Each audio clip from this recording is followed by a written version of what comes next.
Tompkins worked for US Navy intelligence during the Second World War. He was directly involved in debriefings by Navy spies embedded in Nazi Germany's most advanced aerospace projects. Some of these Nazi projects involved anti-gravity flying saucers that were capable of spaceflight.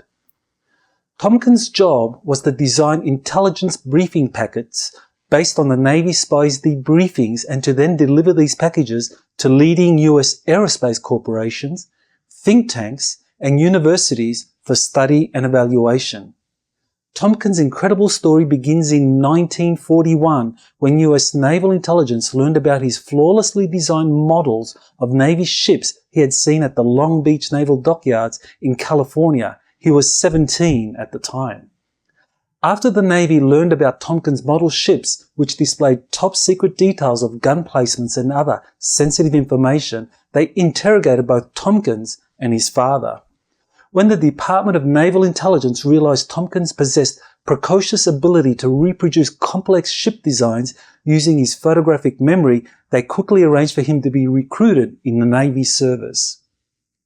Tompkins revealed that from 1942 to 1945, he participated in over 1,000 debriefings of US Navy spies who had been embedded in leading Nazi Germany aerospace corporations involved in building flying saucers.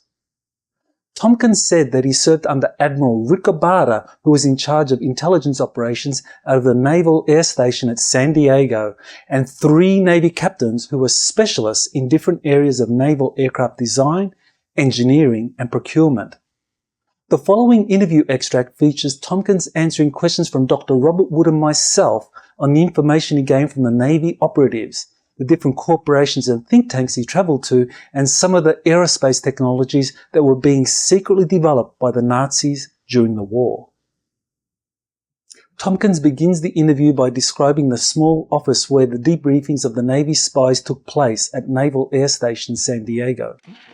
He had this little small office, the Admiral's office, and he was commander of Naval Air Station San Diego. And so the admiral would be sitting here, I'm sitting next to him, and we have one of my 3 captain bosses sitting here. The typist was sitting on the other side of the table, and the Navy operative, lieutenant commander or lieutenant, he'd sit over there. And he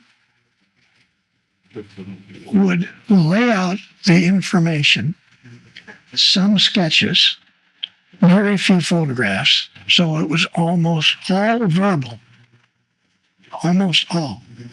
And if it was a system that we had already known about, other operatives had given us information 2 years before, and it was an update of it, he would then tie together all of the other organizations that were involved with that specific part of, say, the cigar-shaped vehicles, and what the weapons were, what the operations were, the different companies underneath the ground, which were slave labor organizations. Well, I want to go back to this table where you and Rick and the captain and the spy is sitting at this table.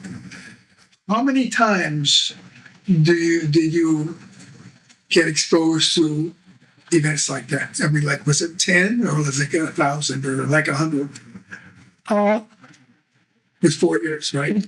So 1,000, maybe 1,200. Well, that would be like every night for 4 years. Yeah, it was. So is it a nightly thing?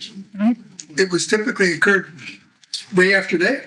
Yeah, this was, and now they would stay with us for maybe a week. Where we tried to put together and better define this information. Okay. And then we'd put that together as a package, and then we'd fly that out. So it'd be usually one source would give his story. It might take 2 or 3 days for him to give his. Right, yeah. Okay. And then it'd be packaged up, and then you'd take it away. Yeah. but I'm saying that this continued. I mean, But what I'm trying to do is to grasp the overall scope of those, say, 300 or 400 deliveries you made. yeah. And some of the stuff had to do with the Nazi history. But did some of the scope have to do with, for example, the age regression? I mean, Nazi age regression as well as Nazi UFOs. Well, most of it was the Nazi UFOs. Okay. I'm talking about what the Nazis were doing in a military mode. But it went to weapon systems. I mean, all types of advanced weapon systems. All types of methods of war. Did you get exposed to the Hannibal craft designs or anything like that at that time?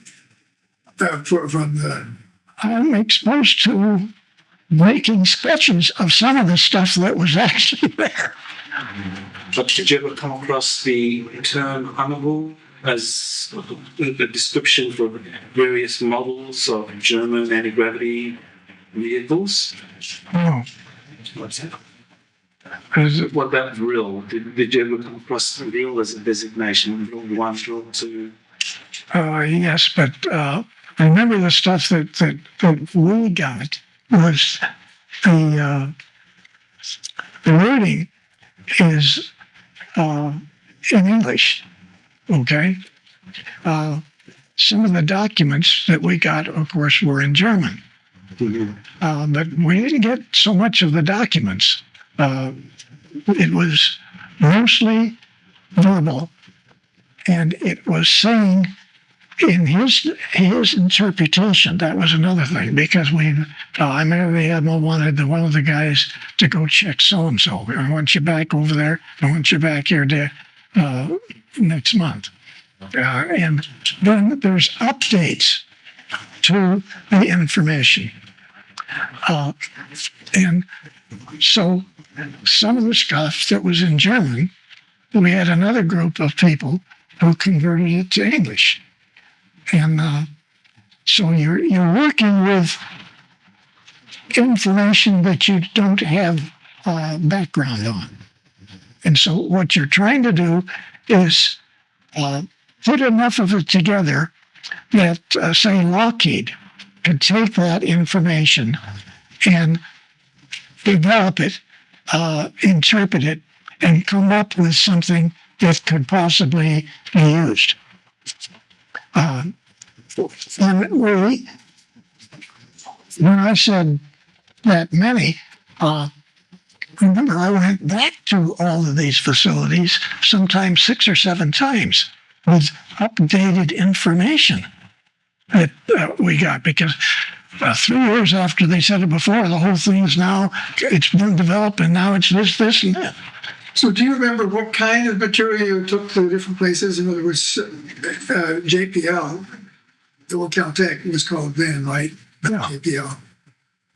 At JPL, would you take material relevant to the UFO craft or the anti-gravity craft? Or, I mean, propulsion. Everything about propulsion, all different types of propulsion, and stuff that I had no idea what this was. And then controls, different types of controls, support systems. You can almost any subject or any question you want to ask, there was some of that information that we were getting. but some of the groups didn't get everything. No, No group got everything. no. So if there were 6 outfits, Douglas, Caltech, MIT, was that right? Yeah. And then maybe Lockheed or Lockheed, Boeing, North American, Northrop, even Boeing. so there's 7 or 8 different locations you made deliveries to. as I understand it. No, it's hundreds of different places we took the data. Because, we took the data to every Navy research organization. We took it to What company? Naval Development Center, Warminster, Pennsylvania. Right. Okay, that's a big facility. I bet I went 20 times back there with stuff. Oh, I see. Okay. And then the Caltech one was, I didn't even go to Pasadena for that. I went to the Navy's weapons system out at China Lake because Caltech was working on other programs, big programs there. We would pull their scientists off of whatever that was, and they'd throw these guys into that package and run with the ball. It was, some of them that I went to,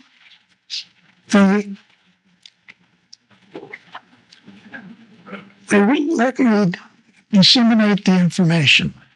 They were not interested. They didn't want to have a thing to do with it. And I had that with several universities who were doing military programs. Purdue one of them? Yeah, Purdue was one. Yes. And but what I'm saying is not everybody was willing to help the Navy. That the Air Force, like Wright Patterson or Wright Patterson, as well. Yeah, but a couple of admirals didn't want that, but we had our list of who we thought could help. But the point is, these were not document after document that you gave them. You give them this information. It has been verbally almost, very little photograph, very little drawings of a specific part of the propulsion or a method of control. How do they control these things? What is technical things? Though? Yeah, all technical stuff, Bob. Okay. And I don't mind talking about this because, frankly, I lived that thing for 40 years, and it was staggering.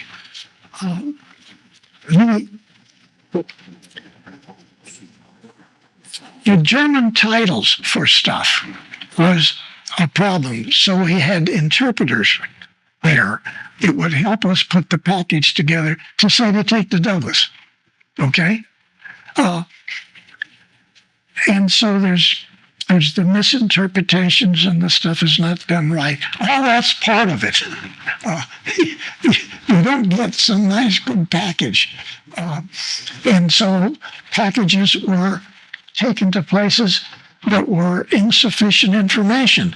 And they get all outside and upset with me. I've got to go get this and that. But even though you were not trained technically as an engineer or a scientist, you were exposed to a good deal of technical information in this process. Yes. It was usually put in terms of common language and common sense. So you understood it. I understood some of it, yes. Some of it I had no idea what he's talking about. Yeah. I mean, I have to tell him that, In his autobiography, Selected by Extraterrestrials, Tompkins has provided documents supporting his remarkable claims, including a copy of his mission orders that verified that he was indeed tasked to act as a disseminator of aircraft research and information. Tompkins also provided in his book copies of passes to enter and leave the Naval Air Station in San Diego with multiple packages. This substantiates his claims that he was carrying intelligence briefing packets to select US corporations and think tanks. The Navy spies revealed many astonishing facts to Tompkins and his superiors about the aerospace technologies being developed in Nazi Germany. Among the most remarkable is the Nazis were receiving assistance from an extraterrestrial race described as reptilians, who were acting as consultants in various German aerospace projects.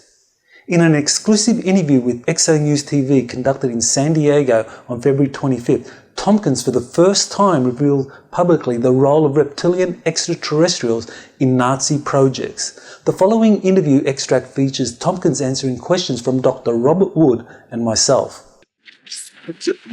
The fact that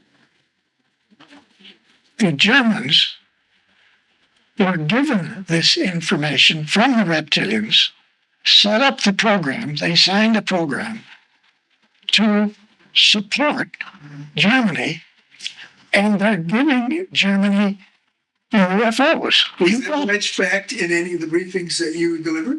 Yes, There was. yes. And Did the Navy spies, for example, how did they know that there was a reptilian extraterrestrial species helping the Germans? say that again, I want to hear it. How did the Navy spies learn about reptilian extraterrestrials helping the Nazis?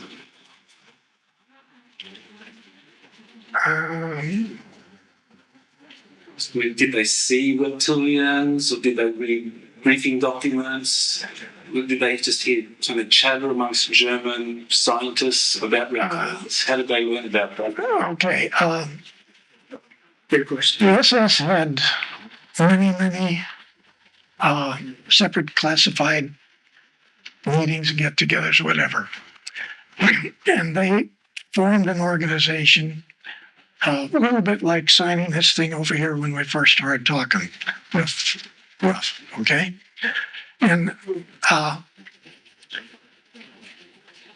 SS then interprets this into a whole series of different programs. And this then is disseminated through their specific military communication, whether it's a major effort or something that's just off on the side. All of this is documented, put together. And now, in addition to that, they had, if you want to call them, consultants who are reptilian consultants, assisting all of these different things that it takes to design and build these spacecraft carriers and propulsion systems. So this is a extremely well-developed program and documented like crazy. And getting copies of the document was hard for them, but for our spies. But this was an open program in the upper level of the SS. But it was compartmentalized too. Yeah, it was completely compartmentalized, but it was well known there. People who had to do the work had no knowledge at all of what it was for. It's that they had to go do it. And so I guess it's a little bit like a company manufacturing who has the engineers do their effort, and then supplies are gained. You get all the supplies to build it, and then you have people build it. Only the very tip of the top have the knowledge of what this thing is even for. And so that guy is working with a reptilian. His group is working with reptilians. They are doing, they're making sure that the engineering is engineered in a way to accomplish this thrust effort or this propulsion system. So the Navy spies reported back on what they had seen or whatever documents they had retrieved, and that this was the conclusion that agreements had been reached with reptilians, and that reptilians were acting as consultants in some of the Nazi SS compartmentalized programs. Well, even more than that, one of the packages that I got had a statement type thing that was, I don't know how he got a hold of it, but it was not the original agreement between the two countries, or the extraterrestrials and Germany, but it alluded to this. And but you don't have many of those around. But there was this tremendous program to which the operatives got into, where there were university type facilities where hundreds of thousands of even Russian girls were brought in to these facilities, and the certain groups of the troops would get them pregnant, and this program was then to come out with massive numbers. The reason I'm saying this is because it takes a long time to have a baby, and so you're not planning to win the war next week. But that part of their program was set up and structured to parallel a Reptilian Navy battle group program to go to other stars' planets and do the same thing that Germany was going to do to Europe and then this planet, which is, in other words, it wasn't just taking over the United States and killing some Jewish people and then getting the rest. Doing it throughout the galaxy. Yeah, holy cats, the thing was way beyond that. Again, what we've just said about this was the tip of the iceberg of what they were doing. And already Reptilians doing it to other stars, planets, all over this area of the galaxy. I mean, these young kids, the operatives, they couldn't believe half of what they brought back of what was going on. But some of them were really good people, and they know how to get into places and listen to what's going on. And finding from that guy that he talked to, and he heard, and going to so-and-so, because yes, they were doing that over there. And he goes over to 2 countries away from a occupied country for the facility, massive thing going on another part of it. They were even building boilerplate steel UFOs, 200 foot, 250 foot, boilerplate steel, which is insane. But that group took the information that was given to them. They didn't even figure out it should be steel. Should not be steel. And but the propulsion unit floated up just like it was feather. And so their learning curve showed that you can do these things all over using totally different standard mathematical or standard technical terms of the way you normally do it. And so thousands and thousands of different engineering groups were working different aspects of all of this. Just one second. Some of them had the vehicles. Others, they gave them the vehicle to reverse engineer. And so that they could become familiar with everything from the inside out. And so that different people, different organizations could handle this in different manners. I mean, it was a massive program. And the mission was to take over the planet kill off all the ones that are a problem. The rest of them make slaves out of. Everybody on your planet. Then, second phase was to leave the planet with large squadrons of UFOs after you've got them all built, and do the same thing to other stars, planets.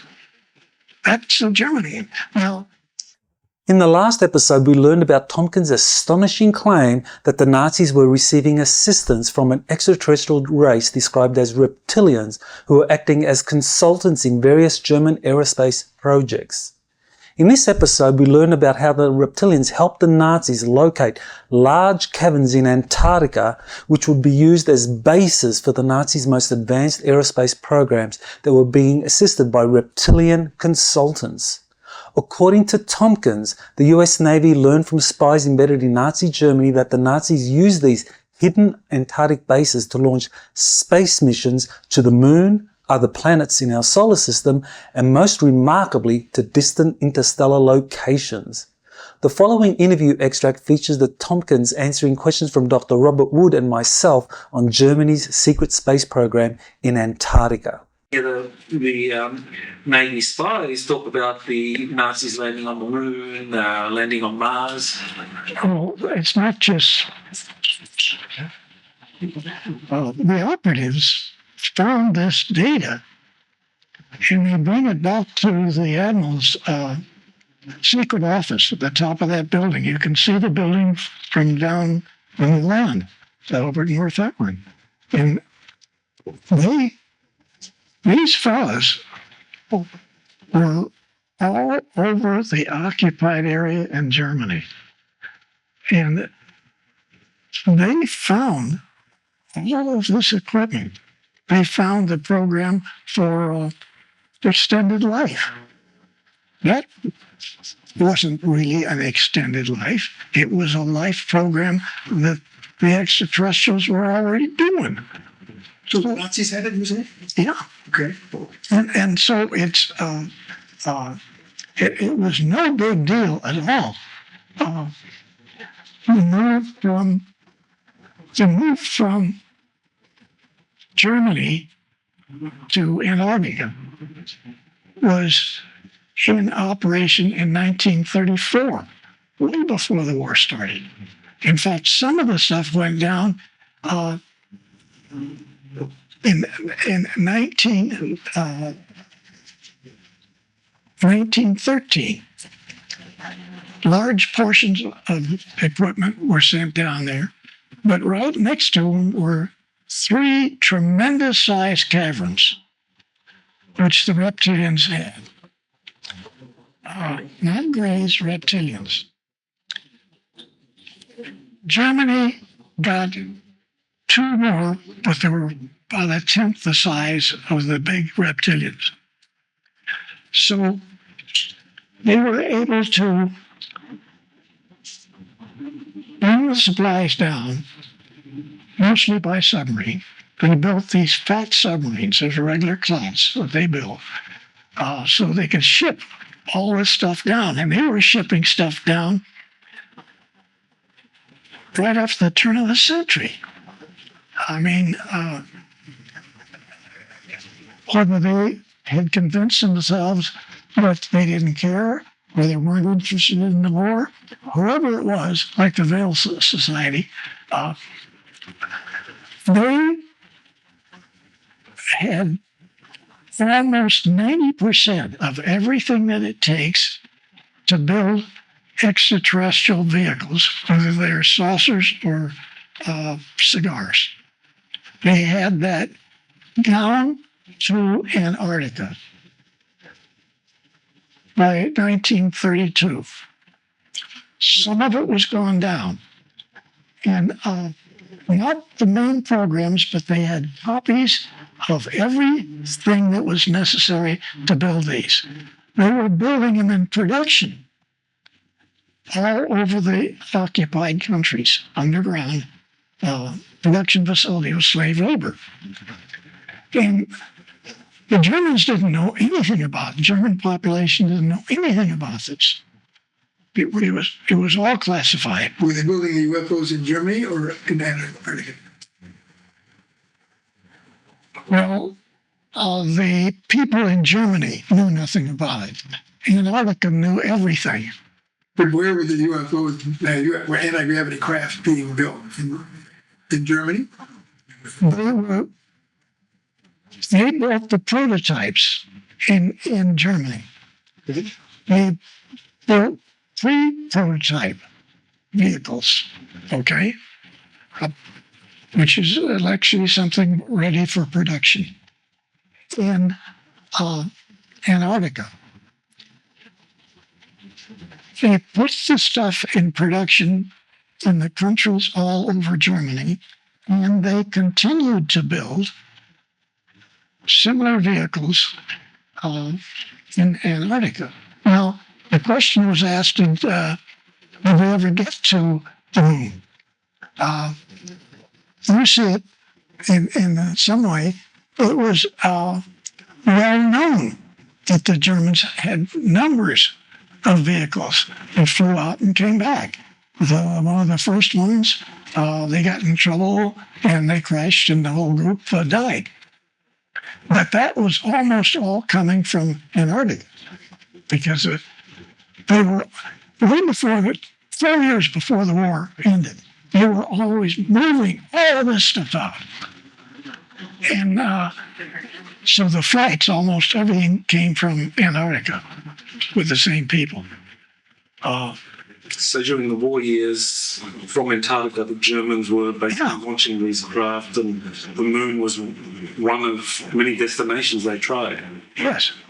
And I don't know that it was true or not, but it was stated by several of those fellows that they had gone to several stars and come back. So that would be a kind of corroboration that the so-called Andromeda device, which was based on some principle of teleportation, actually was viable, that they were able to use the Andromeda device to get to a star system like Aldebaran and then come back. In this episode, we learn about how the Nazis used slave labour in their large caverns in Antarctica. In addition, according to Tompkins, the US Navy learned from its spies embedded in Nazi Germany that the Italians had also established the space program, which was under the leadership of the famous inventor Guglielmo Marconi in South America. The following interview extract features Tompkins answering questions from Dr. Robert Wood and myself on Germany's use of slave labour for its Antarctic space program and of a secret Italian space program in South America. Do you know how the Nazis solved their kind of workforce or labour force problem in Antarctica? You mentioned that they took, in the book you mentioned they took 7 million people over there. Were these kind of like slave labour? Oh yeah, slave labour. Do you know, were they predominant from one, like there were a lot of missing people in Europe. Were they, using Jews who were highly trained, highly educated? They wouldn't take any Jews, I guarantee you.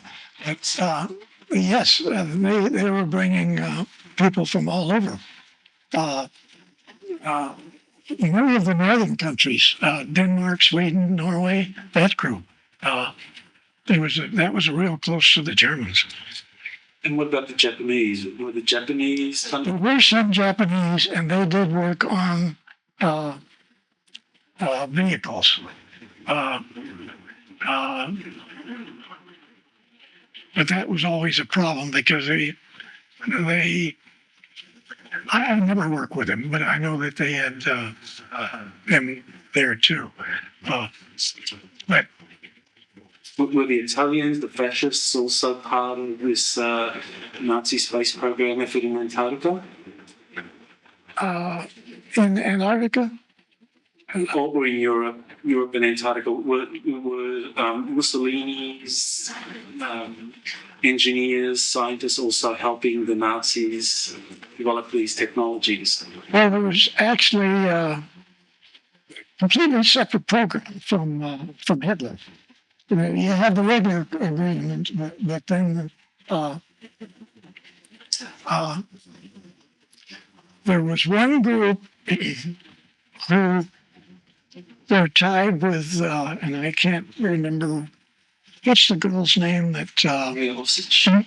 Maria Osich. Yeah. Wilson. We're working with her, okay? And like it was a third, the SS was doing it, she started it, and she's still doing it. And then in Italy, there was a massive one going. It was major. And then we had the regular Italian Air Force and the one in Italy, was that headed by Giuliano Marconi? Because he was head Yes. of the... Yes. Was that something that the Navy spies actually were able to identify Marconi as as an individual, yeah. the Italian? Yeah. Italian. There was a lot more Italian stuff in companies where different people would be involved with different like subcontractor kind of stuff. And they had breakthroughs in different areas. Brilliant people. But that was separate from Mussolini. Completely. There were two different worlds. Okay. Was Marconi's Italian studies, was that in any way associated with South America? Because there were rumors that Marconi went to South America to continue or to work on the Italian flying saucer program. I heard that, but I don't know it for sure. But I heard that, yes. And there's a lot of underground facilities in South America, too.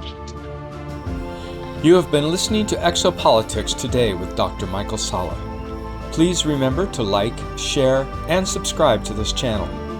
Join or start a conversation in the comments. Take the time to explore the vast library of best-selling books, webinars, and podcasts by Dr. Salla.